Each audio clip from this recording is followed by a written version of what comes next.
ദൈവത്തിന്റെ പരിശുദ്ധ നാമം വാഴ്ത്തപ്പെടട്ടെ. എല്ലാ പ്രിയപ്പെട്ടവർക്കും കർത്താവായ യേശു ക്രിസ്തുവിന്റെ നിസ്തുല്യമായ നാമത്തിൽ സ്നേഹവന്ദനം. ഗിദിയോന്റെ അടുത്ത സവിശേഷത പങ്കുവയ്ക്കുവാനുള്ള മനസ്സ്. ന്യായാധിപന്മാർ 6:18-19 വാക്യം. ഞാൻ പോയി എന്റെ വഴിപാട് കൊണ്ടുവന്ന് നിന്റെ മുമ്പാകെ വയ്ക്കുവോളം ഇവിടെ നിന്ന് പോകരുതേ എന്ന് അവനോട് പറഞ്ഞു. നീ മടങ്ങി വരുവോളം ഞാൻ താമസിക്കാം എന്ന് അവൻ അരുളി ചെയ്തു. ഇങ്ങനെ ഗിദിയോൻ ചെന്ന് ഒരു കോലാട്ടിൻകുട്ടിയെയും ഒരു പറ മാവ് കൊണ്ട് പുളിപ്പില്ലാത്ത വടകളെയും ഒരുക്കി മാംസം ഒരു കുട്ടയിൽ വെച്ച് ചാറ് ഒരു കിണ്ണത്തിൽ പകർന്ന് കരുവേലത്തിന് കീഴെ കൊണ്ടുവന്ന് അവന്റെ മുമ്പിൽ വച്ചു. തന്റെ അടുക്കൽ വന്നത് ആരെന്ന് ഗിദിയോൻ അറിയില്ല. എങ്കിലും തന്റെ അരികിൽ വന്ന ആളെ സൽക്കരിക്കുവാൻ അഥവാ തന്റെ പക്കലുള്ളത് കൊടുക്കുവാനുള്ള വലിയൊരു മനസ്സ് അത് ഗിദിയോനിലുണ്ടായിരുന്നു. ഇപ്പോൾ താൻ ആയിരിക്കുന്നത് വയലിലാണ്. തൻ്റെ കയ്യിൽ ഒന്നുമില്ല കൊടുക്കുവാനായിട്ട്. എന്നാൽ താൻ ഭവനത്തിൽ പോയി ഒരുക്കിക്കൊണ്ടുവരുക എന്നാണ് പറയുന്നത്. താൻ അറിയാത്ത ഒരാൾക്ക് വേണ്ടി ഇത്ര ബന്ധപ്പെടുവാൻ ആരെങ്കിലും ശ്രമിക്കുമോ?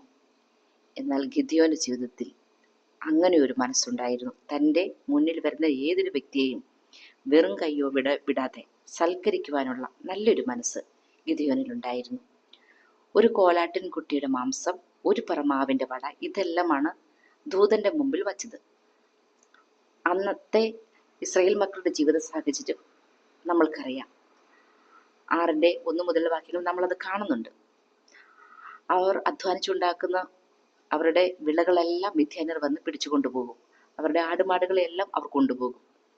വളരെ ഞെരുക്കത്തിലൂടെ, കഷ്ടതയിലൂടെ, ദാരിദ്ര്യത്തിലൂടെയൊക്കെയാണ് അവർ കടന്നു പോകുന്നത്.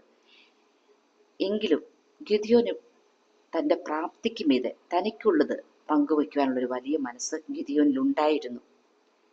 ഏതവസ്ഥയിലാണെങ്കിലും തനിക്കുള്ളത് പങ്കുവയ്ക്കുവാൻ ഗിദിയോന് മനസ്സുണ്ടായിരുന്നു. അത് ദൈവം കണ്ടു. ഗിദിയോന്റെ ഈ നല്ല മനസ്സ്, ഇതുപോലെ പങ്കുവയ്ക്കുവാൻ മനസ്സുള്ളവരെ തിരുവെഴുത്തിൽ നമുക്ക് കാണുവാനായിട്ട് കഴിയും. അബ്രഹാം, ലോത്തും, മനോഹ ഇവരൊക്കെ തൻ്റെ അരികിൽ വന്നവർ ആരെന്നറിയാതെ അവരെ സൽക്കരിച്ചവരാണ്. എന്നാൽ ഇവരൊക്കെ ഇവരുടെ സമൃദ്ധിയുടെ നാളുകളിലാണ് തൻ്റെ അരികിൽ വന്നവരെ സൽക്കരിച്ചത് നമ്മൾ കാണുന്നത്. എന്നാൽ ഗിദിയോന്റെ ജീവിതത്തിൽ അങ്ങനെ ആയിരുന്നില്ല. അവൻ വളരെ കഷ്ടതയുടെയും പ്രതികൂലങ്ങളുടെയും മധ്യത്തിലൂടെ കടന്നു പോയപ്പോഴും തൻ്റെ മുന്നിൽ വരുന്ന ഒരു വ്യക്തിയെ സൽക്കരിക്കണം എന്നുള്ള ബോധ്യം അവനിലുണ്ടായിരുന്നു. എബ്രായ ലേഖനം 13:1 സഹോദര പ്രീതി നിലനിൽക്കട്ടെ, അതിഥി സൽക്കാരം മറക്കരുത്, അതിനാൽ ചിലർ അറിയാതെ ദൈവദൂതന്മാരെ സൽക്കരിച്ചിട്ടുണ്ടുവല്ലോ. അതെ, ഇവർക്കെല്ലാം ആരെന്നറിയാതെ സൽക്കരിച്ചപ്പോൾ ദൈവദൂതന്മാരെ സൽക്കരിക്കുവാനുള്ള മഹാഭാഗ്യം ഇവർക്കൊക്കെ ലഭിച്ചു. പ്രിയ ദൈവമക്കളെ, നമ്മളുടെ ആത്മീയ ജീവിതത്തിൽ മറ്റുള്ളവർക്ക് സൽക്കരിക്കുന്ന കാര്യത്തിൽ, മറ്റുള്ളവർക്ക് പങ്കുവയ്ക്കുന്ന കാര്യത്തിൽ നമ്മൾ എങ്ങനെ? ആവർത്തനം 15:11 ദരിദ്ര ദേശത്ത് അറ്റുപോകുകയില്ല, അതുകൊണ്ട് നിന്റെ ദേശത്ത് അഗതിയും ദരിദ്രനുമായ നിന്റെ സഹോദരന് നിന്റെ കൈ മനസ്സോടെ തുറന്നു കൊടുക്കണമെന്ന് ഞാൻ നിന്നോട് ആജ്ഞാപിക്കുന്നു.